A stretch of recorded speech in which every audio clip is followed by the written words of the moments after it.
आज पाकिस्तानी थर्राते हैं। आपने भी देखा होगा कि हमारे जो आर्मी के जवान थे उनके साथ क्या हालात थी।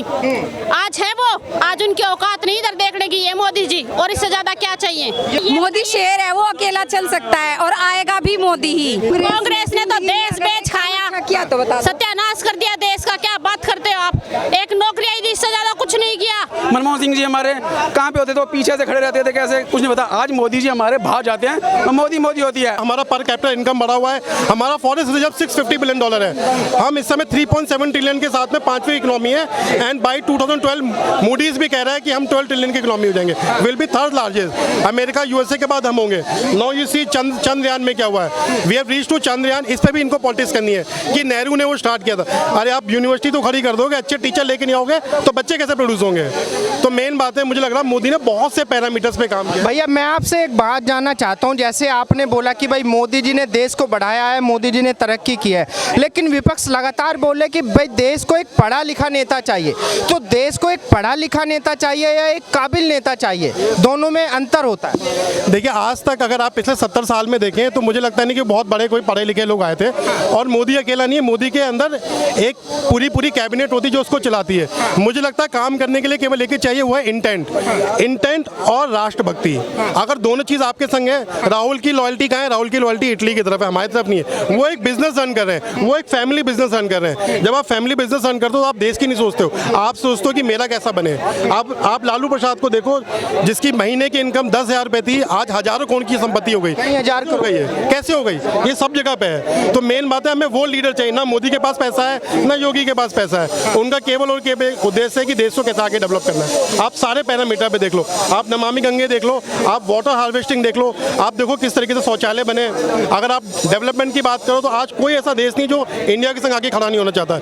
यूएसए की पॉलिटिकल स्ट्रेटजी भी है कि हमें इंडिया के संग अलाइन होना है। क्वाड में भी देखो इंडिया को एक तरीके से आगे रखा जाता है कि India is then you can see you see what is happening in BRICS में। आज की डेट में जिनपिंग को कोई नहीं पूछ रहा है, मोदी को पूछ रहा है। इसका मतलब हमारा स्टैचर इतना बड़ा है कि ग्लोबली अगर हम कहीं जाते हैं, everyone ask for India. India है तो इंडिया किस लिए है, बिकॉज मोदी इज सपोर्टिंग। मैं नहीं कहूँगा मैं कोई मोदी जैसे बता रहे कि भाई जब से मोदी जी आए हैं देश जो है पीछे की तरफ जा रहा है, क्योंकि महंगाई से आगे जनता बढ़ ही नहीं पा रही है। तो विकास क्या होगा देश का।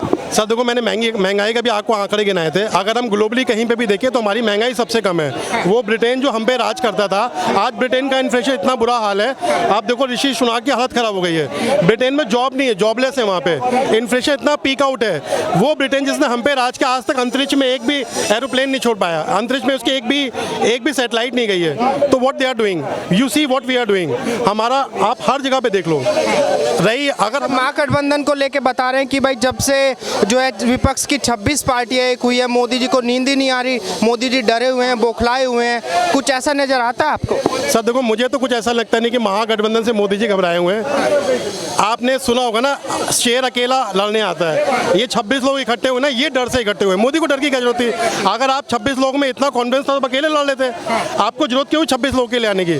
तो गली मोहल्ले कूचे में नहीं होता, आजा भाई आजा, लड़ाई हो गई, चलते हैं साथ में। और जो अकेला लड़ने वाला ना, वो सीधे खड़ा होता छाती छोड़ के। तो बीजेपी उस तरह कि हमें देश बचाना है, मोदी जी से देश बचाना है, इसलिए इकट्ठे होने की मजबूरी है। सर देश नहीं बचाना, उन्हें अपना कुनबा बचाना है, उन्हें अपने घर के बच्चों को बचाना है। आप देख लो, समाजवादी पार्टी एक फैमिली का राज है। आप देख लो कांग्रेस एक फैमिली का राज है। लालू प्रसाद एक फैमिली का राज है। यू गो टू साउथ, आप कहीं भी चलाओ, सब जगह एक फैमिली का राज है। तो मोदी एक ऐसा है जो किसी फैमिली से नहीं आया है। योगी ऐसा है जो किसी फैमिली से नहीं आया है। आप इस तरीके के लोगों को देखो जो नीचे से आगे बढ़ के आए। आपको एक उनकी कैबिनेट का एक मंत्री बताता हूँ, नितिन गडकरी। जब से नितिन गडकरी आया है तब से आप रोड कंस्ट्रक्शन में देखो 3 गुना काम हुआ है। कहीं पे कोई करप्शन नहीं है। इन्होंने एक पुल वाला मुद्दा निकाला था कि CWC वाला, वो भी इनका घपला था, क्योंकि वो 3 लेने के ऊपर एक फ्लाईओवर बनना था। उस बंदे ने डेवलपमेंट के नाम पे आप देखो अमेरिका को पीछे कर देंगे 2025 में in terms of the infrastructure में बात कर रहा हूँ, हाईवेज की, नॉट फॉर नॉर्मल NH8 की बात कर रहा हूँ। अच्छा, वो तो एक डेवलपमेंट की बात हुई है, लेकिन अगर वहीं पे बात करें कि भाई मोदी जी के अंदर ऐसी क्या काबिलियत जनता को लगती है जो 2 बार बना दिया, तीसरी बार आप बोले कि बन जाएंगे, तो क्या काबिलियत लगती है जो विपक्ष के नेताओं में नहीं है। देखो मुझे लगता है मोदी ना देश के लोगों के संग कनेक्ट कर पाता है। हम हिंदू हैं, हमारे पास एक ही देश है, बाकी मुस्लिम कंट्री में 50 देश हैं। ये सारे के लोग अपीजमेंट करते हैं, हमारी आवाज़ कौन सुनेगा? हम एज ए हिंदू, मेरे को मुस्लिम से कोई भेद नहीं है, एज ए हिंदू मैं मोदी के संग कनेक्ट कर पाता हूँ कि मेरी वॉइस को सुन रहा है। क्योंकि आप देखो, जब भी किसी हिंदू पर प्रताड़ना होती है तो ये विपक्षी दल कोई भी इकट्ठे नहीं होते हैं। कोई नहीं आता। बीजेपी है जो थोड़ा सा सपोर्ट करती है, मैं नहीं कह रहा हूँ पूरा करती है क्योंकि उनके भी हाथ बंधे हुए हैं, लेकिन अगर किसी हिंदू की किसी ने आवाज़ सुनी है, आज नहीं 600-700 साल बाद, तो मोदी ने ही सुनी है।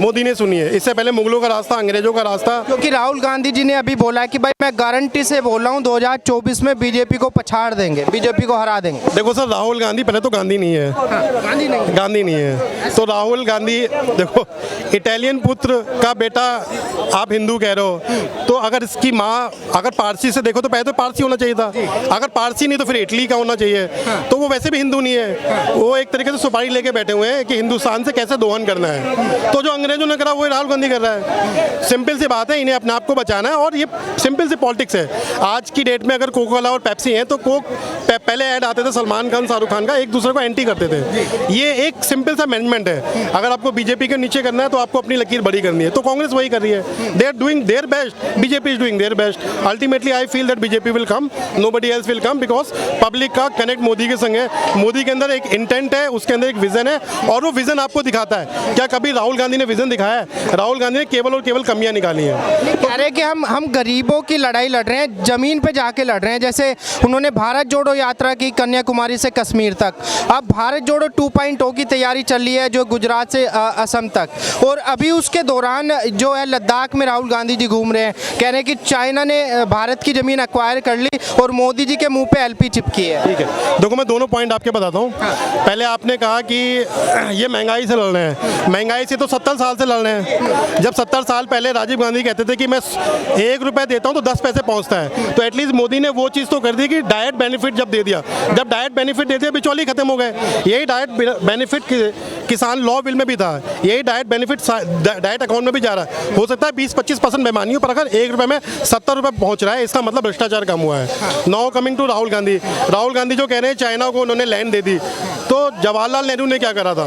जवाहरलाल नेहरू ने तो 40,000 एकड़ जमीन हमारी दे दी चाइना को, पूरा सियाचिन दे दिया। सो अल्टीमेटली वो सियाचिन की लड़ाई आज हम कर रहे हैं। ये एक बफर जोन है जिसके लिए झगड़ा हो रहा है, जो हमारा L1 से L7 के बीच में।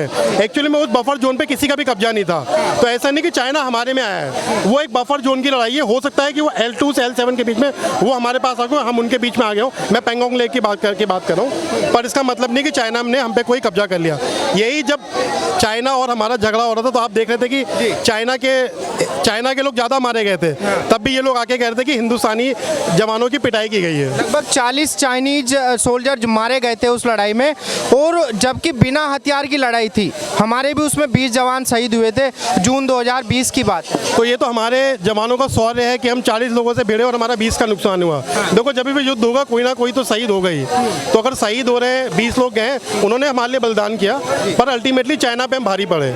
ये हम नहीं कह रहे, ये रशिया ने भी कहा था, ये USA ने भी कहा था, ये सारी फॉरेन एजेंसीज ने कहा था कि क्या हुआ है। तो मुझे लगता है कांग्रेस केवल राजनीति कर रही है और वो उनका एक पेशा है। They not here to development, वो एक उनका बिजनेस मेथड है, उन्हें पैसा कमाना है वो, और उन 26 दलों को पैसा कमाना, बाकी उनकी कोई नीति नहीं है। अपीजमेंट करेंगे, हिंदुओं के संग कोई खड़ा नहीं हुआ है। तो मुझे लगता है कि 2024 में आएगा तो मोदी ही।